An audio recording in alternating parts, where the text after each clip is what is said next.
Hey guys, welcome to Rosie's Dessert Spot. In this fun tutorial, we'll be creating this really cool Spongebob inspired cake. You'll need an 8-inch for your bottom tier. I've baked 2 8-inches cut in half, so I'll have 4 layers of cake in total, and I'm filling this in with American buttercream. Well, hybrid buttercream. I'll have the recipe for that in the eye icon up top and in the description box below. Once stacked, you want to create a crumb coat. This will be the thin layer of frosting all around your cake to trap in the crumbs. Use a fondant smoother to smooth out your frosting. I sell these on my website, rosiesdessertspot.com. Bring in that lip of frosting and into the fridge she goes to set for 20 minutes. Once it's nice and firm, add on your final layer of frosting. So I've colored mine with blue gel food color in 3 different shades. And I'm creating 3 different sections of blue. I'm just using my spatula to do this. You could also pipe it on as well if you make that makes you feel more comfortable. Totally up to you. It's going to be pretty heavily blended though, so there's no need, I think. Fill in the spaces as you go with some more of that frosting, and the more you swipe around, the more blended those colors will become, and you're also applying extra color here and there, and that really helps to kind of fade those lines in as well. Bring the lip of frosting to the middle, and then pop your cake in the fridge again to set for 20 minutes. In the meantime, you want to prepare a piping bag with a number 3 piping tip and white buttercream. You could also use royal icing if you like, and just create that floral, that sea flower. I'm going to call it sea flower, maybe starfish, whatever you'd like to call it. And just go randomly all over your cake in white, and then a smaller one again in yellow.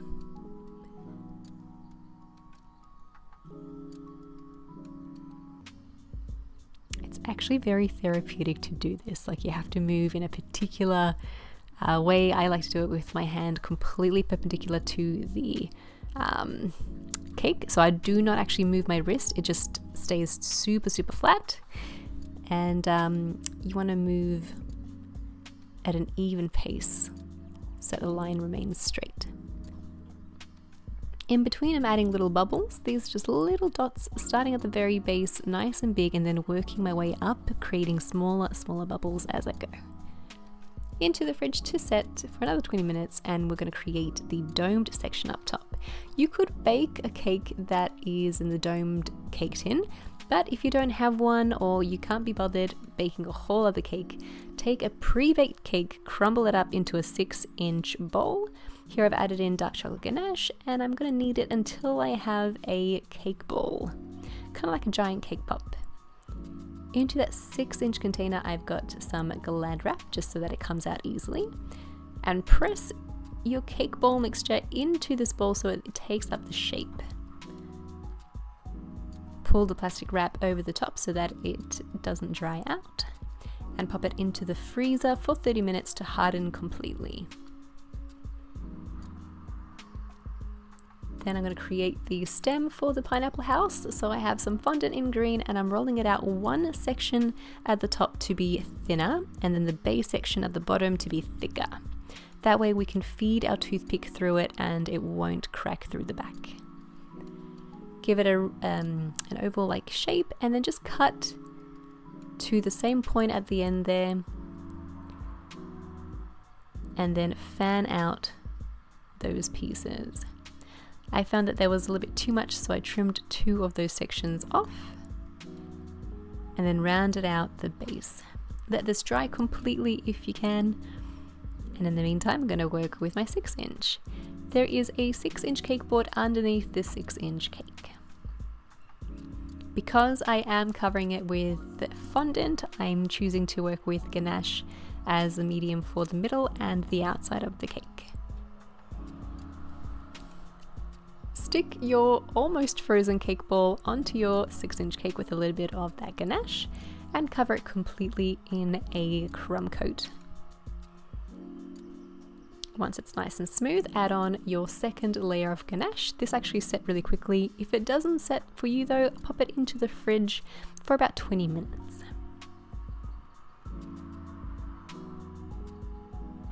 Here I'm applying that second coat now at the base and at the top as well. I began smoothing it all out with my spatula, but then I went in with my scraper for the sides. And then I used a flexible kind of acetate sheet for the very top. This is actually the tool that you use to make really sharp edges on your fondant cake, but I don't really use it. I just use it for ganache work like this when they're oddly shaped cakes. Drag it up and then drag it across the side to get a nice, smooth, rounded finish. While that's sitting in the fridge for about 15 minutes, I'm going to take my fondant by Bakels, and I've added yellow gel food color, rolling it out to 3 millimeters in thickness and using cornstarch to make sure that it doesn't stick to my countertop. Here I've got some vegetable shortening and I'm applying it all over my ganache cake. That way my fondant has something to stick to. It's a lot more forgiving than water. If you were to spray your cake with water, it would activate the glue in your fondant, and then if you need to reposition your fondant or pull it up, it can crack because it just really sticks on there too well. Whereas vegetable shortening can remove your fondant a little bit more easily but still stick on there pretty well. So I've undone the pleats, I've massaged the fondant onto the cake, now I'm smoothing it out and cutting off the excess at the bottom. Continue to smooth out the sides, and we're ready for our diamond quilt pattern. So I have a little diamond shaped cookie cutter and I'm pressing into the cake to emboss the lines. Reposition next to it and just continue this all the way up the cake. One regret that I have was that I pressed a little bit too hard. I would have liked to just have a light indication of where the lines are, because I'm going to be using these lines as a guide to emboss the lines onto this cake. The rounded section, you're going to need a slightly smaller cookie cutter, as I have here, just so that it lines up at the top. This is a fondant embossing tool. I've followed those diamond quilted lines to help guide my embossing stick. And then I've used just a little spatula to indent the middle sections. Emboss over those as well. And now the fun part is to colour and shade in your Spongebob house. I've got an airbrush here with edible airbrush colour, and I'm just highlighting those lines, keeping it at a good distance, about 15 centimeters, and travelling over those lines. Once you're done, you can spray a little bit further away so that you get even coverage. And then we move on to our fondant decorations. So it's some blue fondant for our door, cutting out a door shape and then an outline. And I'm going to use the first door shape as a base. So I'm going to stick all of the different colors on here with a little bit of water. Outline the door and then cut the section for the inside. Stick these on with a little bit of water, and then using some piping tips to cut out circles for the windows. Use a smaller piping tip again to cut out the aluminium rim for your windows, and the filler as well in a different color.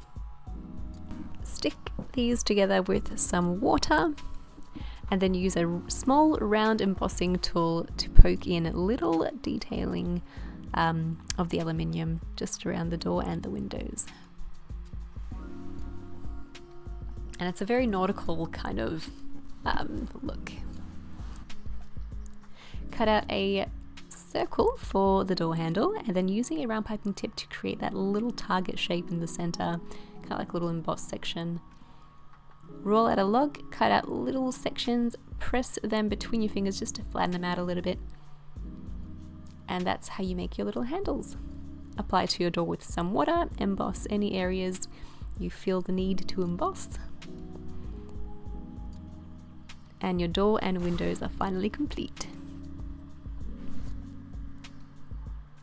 For the pipe on the side of his house, I've gone ahead and rolled out some fondant into a log, and I'm going to stick these together with water where they touch, and using toothpicks to sort of hold it all together in that shape. Use the quilting tool to quilt in any of those little details, and let it dry completely.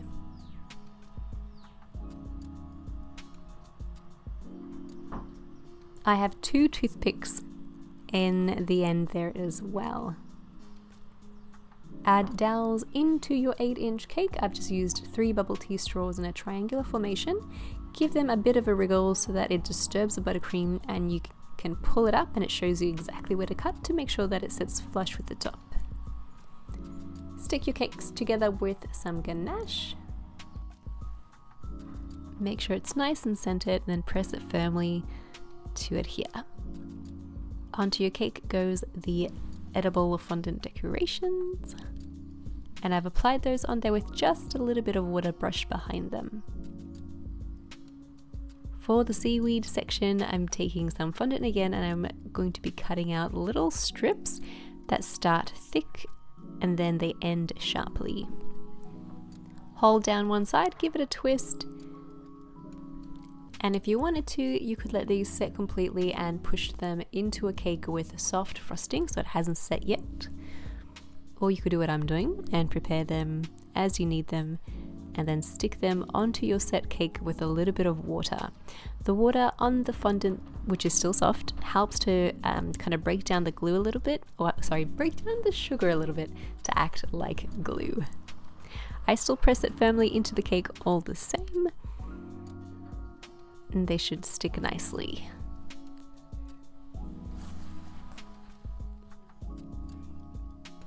Now it's time to pop in our dried decorations. So I ended up having 2 toothpicks in our little pineapple topper and also in the pipe so that it doesn't spin around and it just stays nice and straight. And you're done!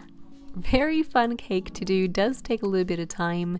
It does help if you have a diamond cookie cutter for that pattern in your pineapple. But aside from that, it's actually a pretty easy design. Thank you guys for watching. I really hope you recreate this. If you do, hashtag Rosie's Dessert Spot so I can see your awesome creation as well. Thank you again for tuning in, and we'll catch you in the next tutorial.